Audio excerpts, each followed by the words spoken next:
I remember the first week I moved to New York, a friend, another cellist, took me there. That's Ward Williams, a professional cellist and member of Jump Little Children. You'll hear lots more about him later. Right now he's talking about his first experiences at Rockwood Music Hall, my personal benchmark for intimate settings to hear live music in New York. It was a Tuesday night, and there was a guy named Michael Daves. It was just him and kind of a beat up old parlor guitar. I was really blown away by the atmosphere of it being a listening room. And I wound up looking him up and taking flat picking lessons with him. Okay, to back up, the reason that we're talking about this is because I've scheduled a live stream in just over 2 months' time, despite being woefully unprepared, in the spirit of getting out there and playing live music again. If there's any questions, I made a video. I wanted to get some insider perspective on what it was like to play a room like Rockwood and to deal with the crowd that maybe didn't come to see you, maybe came to see the act before you. So I asked a couple of musician friends of mine about their experiences.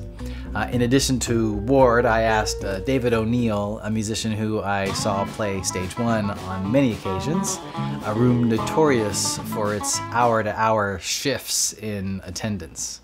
It's like a reliable fact of life if you're playing at Rockwood, that you know it's every hour there's a new act and everyone has to bring their own fan base. You know, people in New York are super busy, and I feel like the majority of people, they're like, all right, I'll support you, bud, but I'm out after that. So then I flipped the question and I asked them, as audience members, what would make them stay to hear a band they didn't know?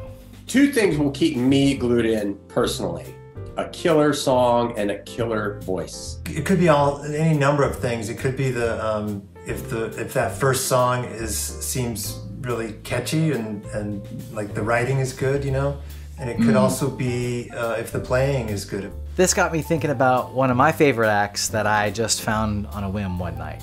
I randomly walked into the living room, which is a place that's sadly no longer there. You had to walk past the bar and through these gigantic red velvet curtains to even see the stage. And there's so much sound treatment in there that you felt like you were walking into a recording studio. And what I saw... keeping tabs on every soul. I could not explain.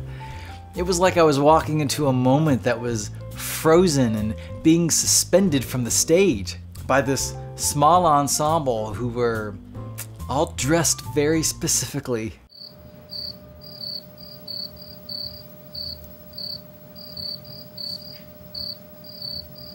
I had to know, what was this moment about? Who are these people? What were they singing about?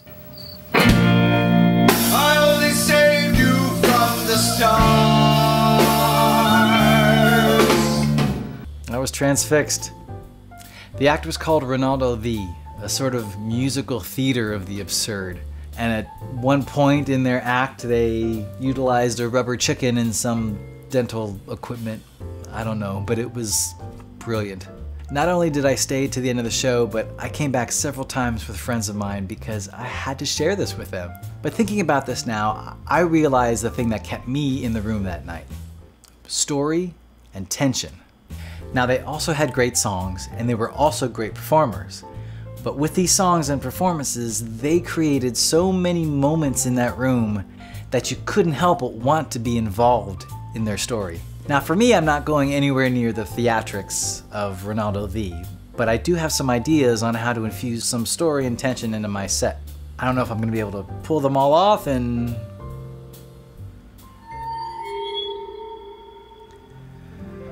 I can try.